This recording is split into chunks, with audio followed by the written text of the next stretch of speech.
Planned Parenthood has suffered massive layoffs less than 2 weeks before the anniversary of the decision in Dobbs to overrule Roe v. Wade.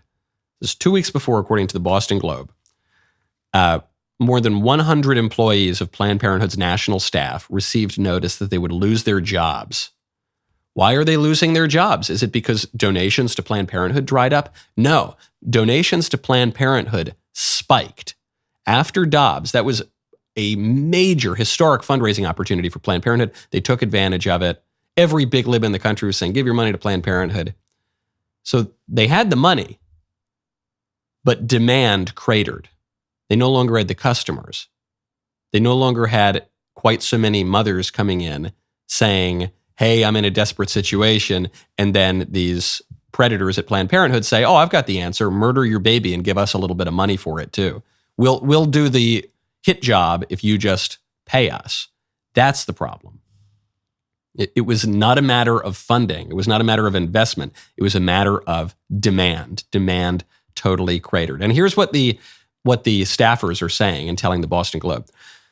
Planned Parenthood said the pivot was necessary to meet this moment after Dobbs, but the staffers, who requested anonymity due to the sensitivity of the subject matter, often described disillusionment with the organization. They included union and non-union workers, some who had been laid off or left for other reasons, as well as some who are still working there. They're disillusioned, you know? Turns out that when you work for an infanticide mill, it's not all it's cracked up to be. I thought we were working with people with integrity here. I thought we were signing up with high-minded, noble people who make it their mission in life to slaughter the most innocent, vulnerable persons on planet Earth. And then what do you know? They're kind of deceitful. Could you imagine? They don't have the strongest moral code. Those professional murderers of babies. The article goes on. Planned Parenthood struggles with the right level of transparency, said another national staffer who was laid off. It felt like they were trying to give us a lot of transparency about the process, like we're making this pivot. These are some of the things that are changing. But there wasn't a lot of transparency around like the vision and where things were going based on those changes. Planned Parenthood is so opposed to transparency that they lobby against laws that would make women who are about to murder their babies look at ultrasounds. If you are looking for transparency, I would not recommend looking at Planned Parenthood, the entire business model of which relies on hiding and disguising the fact that your baby is actually a baby. The whole business model relies on distracting you from seeing what is obviously true so that they can make money and get whatever satanic kicks they get out of murdering little children. You're not going to get transparency there. You're not going to get high-minded idealism. You're not going to get noble comportment and behavior.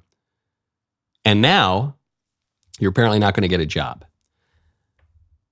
This is a great story because it proves something that conservatives did not believe for far too long, which is that we long have said politics is downstream of culture, the movies in a culture, the music, the art, the behavior, the traditions, the rituals, that all matters. Of course, that all matters. But it can be said with just as much seriousness and truth that culture is downstream of politics because the law is a teacher.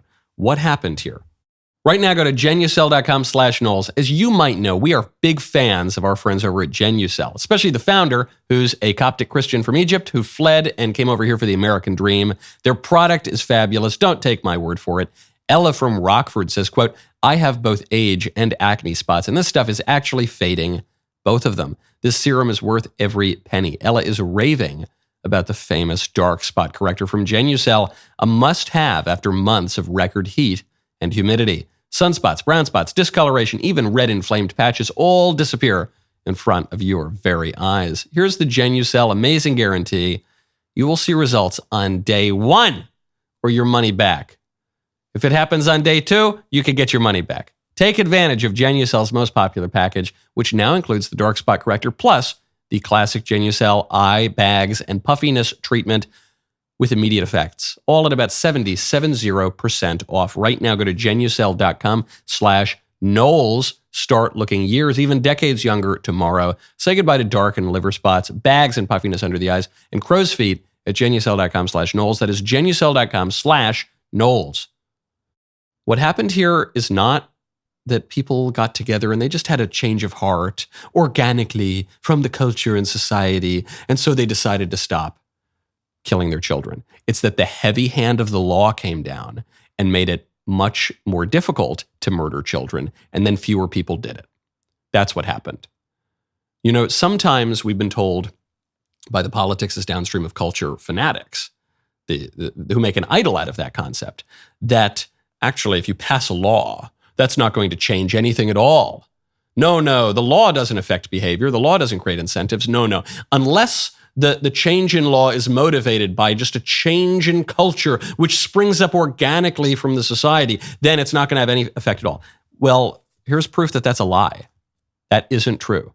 You can change the law even if the culture, which is completely dominated by liberals in Hollywood, in the academy, in lower education, in everything, everywhere, you can change the law and you will still get that effect. Planned Parenthood is still going to have to lay off workers because fewer women are going to show up to murder their babies because the law says so, and the law is a teacher.